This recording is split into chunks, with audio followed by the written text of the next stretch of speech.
J'ai rapidement bifurqué de la publicité et l'animation à des livres parce que j'avais besoin de raconter mes histoires. Je trouvais pas de plaisir en fait.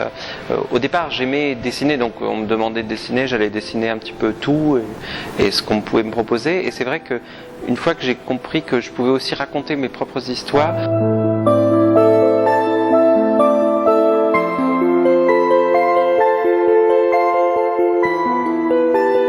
vous venez d'en dire un certain nombre, le Quattrocento, les Préraphaélites, effectivement. Aussi, je peux penser beaucoup le cinéma, c'est-à-dire des réalisateurs comme vous avez cité Tim Burton, mais comme Lars von Trier, comme Pedro Almodóvar, comme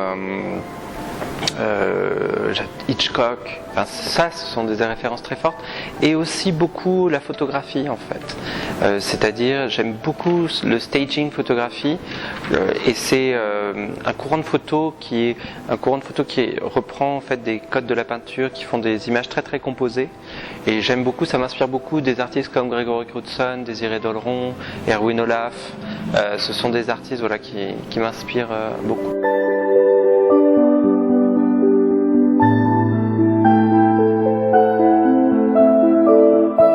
Ah, bien sûr, en fait c'est un jeu maintenant. C'est-à-dire que Hitchcock était toujours dans ses films en fait. Il se représentait toujours dans ses films, soit dans un vrai rôle, soit il était dans une foule. Dans tous les films d'Hitchcock, il était dedans, il était présent.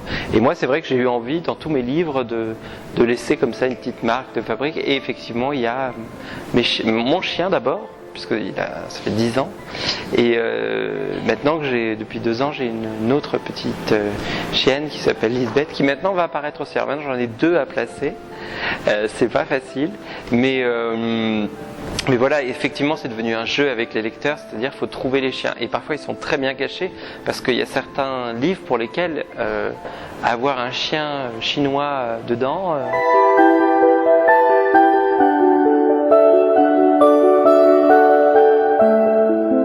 Il y en a qui sourient, mais je les fais rarement sourire avec les dents, parce que je trouve que en dessin, ils ont l'air abrutis en fait, tout simplement.